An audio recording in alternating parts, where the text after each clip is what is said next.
चौथी जमात स्कॉलरशिप इम्तिहान 2027 का पहला यूनिट ज़हनी आजमाइश का तफहीम के बारे में है, मतलब कॉम्प्रिहेंशन। अब इसमें जो पहली यूनिट का निसाब है वो देखते हैं, मतलब कौन कौन से टॉपिक्स हमें पढ़ने हैं। इसके सब टॉपिक्स में सबसे पहले आता है हुर्फ तहजी। उर्दू वाले अल्फ़ाबेट्स हैं और अंग्रेज़ी वाली भी हैं। तो अंग्रेज़ी अल्फ़ाबेट्स के अंदर हुर्फ तहजी के अंदर वोवेल्स आते हैं जो कि 5 है, ए ई आई ओ यू, जिसे उर्दू में हुर्फ इल्लत बोलते हैं। और बाकी तमाम जो 21 बाकी हैं वो तमाम हुर्फ सही कहलाते हैं, जिसे कॉन्सोनेंट्स बोलते हैं।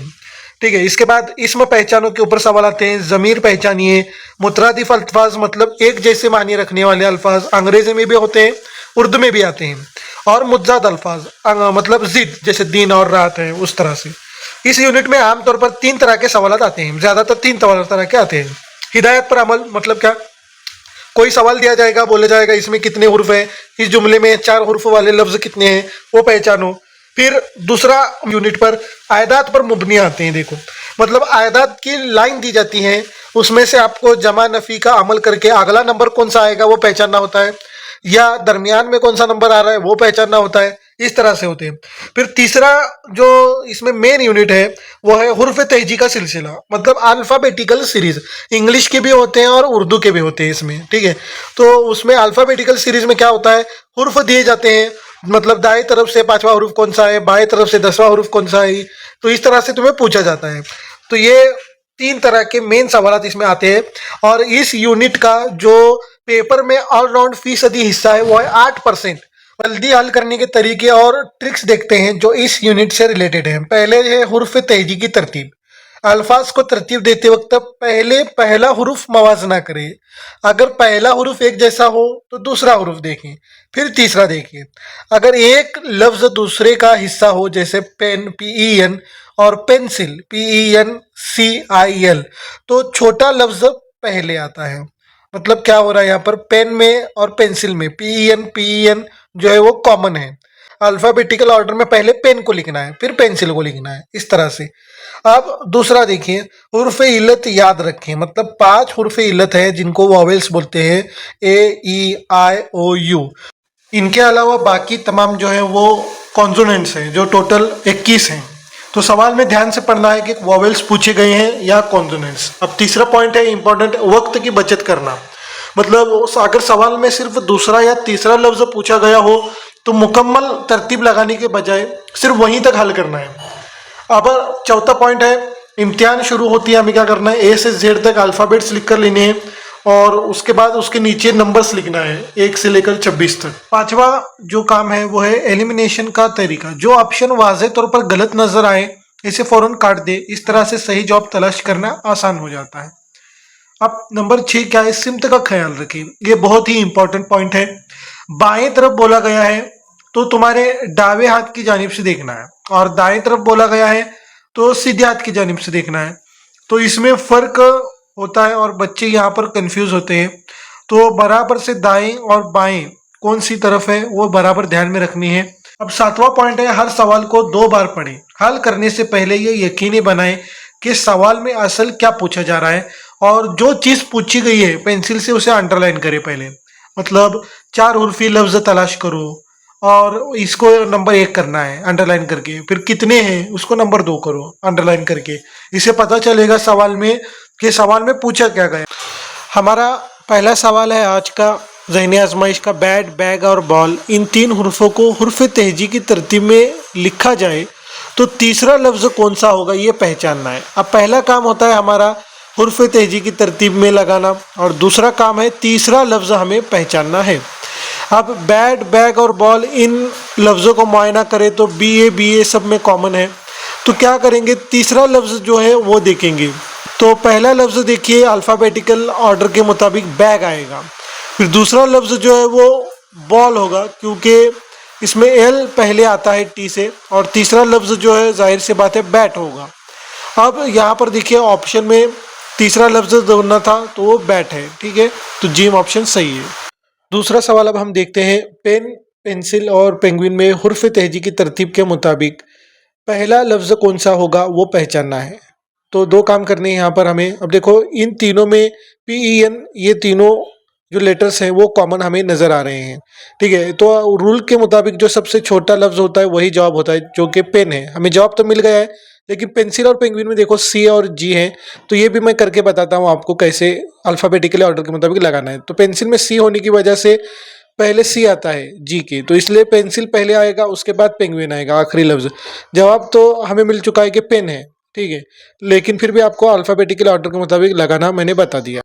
तीसरा सवाल है, अल्फाज एप्पल, आंट और आर्म को हुर्फ तहजी की तरतीब में लिखने पर दूसरे नंबर पर कौन सा लफ्ज़ आएगा। अब इसमें आसान सा सवाल है। एप्पल, आंट और आर्म को हुर्फ तहजी के मुताबिक मतलब ABCD के मुताबिक लगाना है तीनों को, और उसमें से दूसरे नंबर पर जो आ रहा है वो बस आपका ऑप्शन सिलेक्ट करना है। आसान सा सवाल है, आप खुद से कर सकते हैं। अब हम सवाल नंबर 4 देखते हैं। अब सवाल नंबर 4 देखते हैं।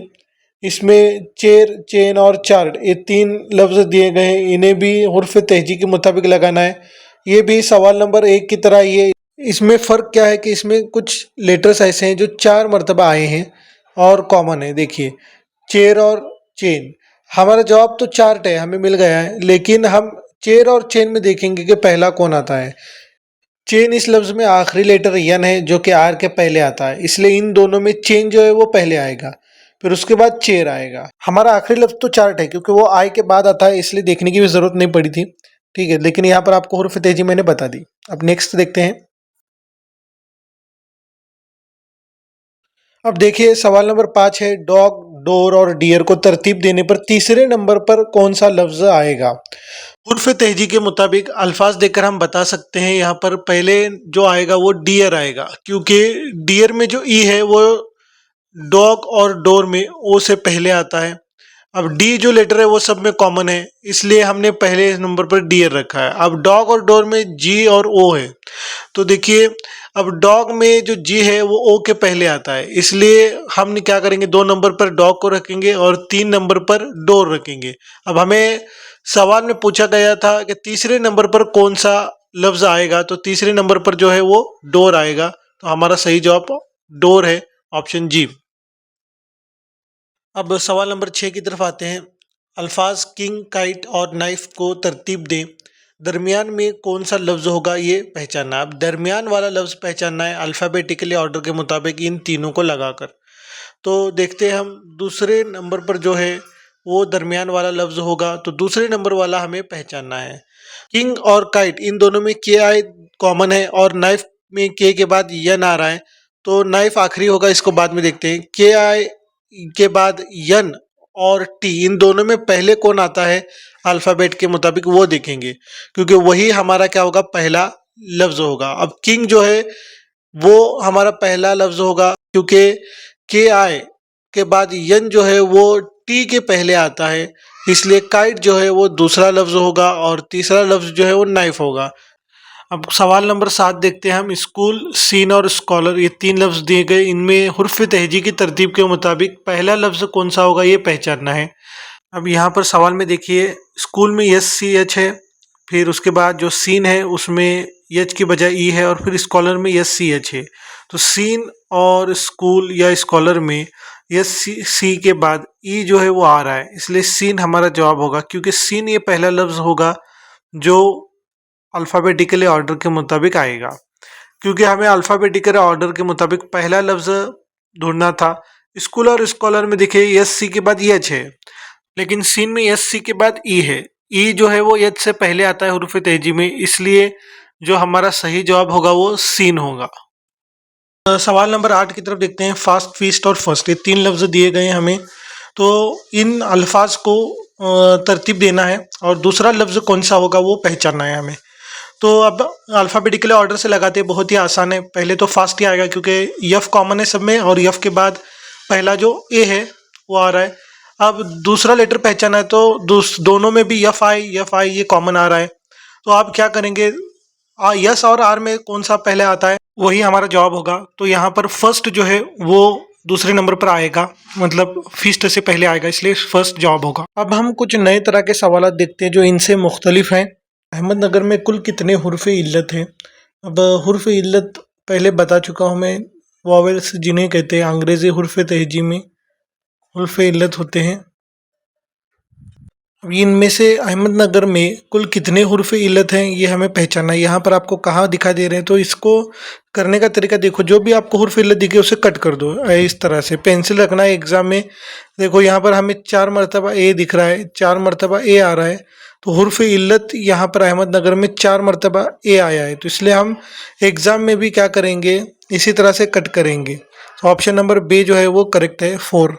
क्या लफ्ज़ स्काई में कोई हुर्फ इल्लत वो यानी वावेल मौजूद है? अब देखना है कि लफ्ज़ जो दिया गया है उसमें हुर्फ इल्लत 5 है, तो इनमें से कोई इसमें है क्या मौजूद?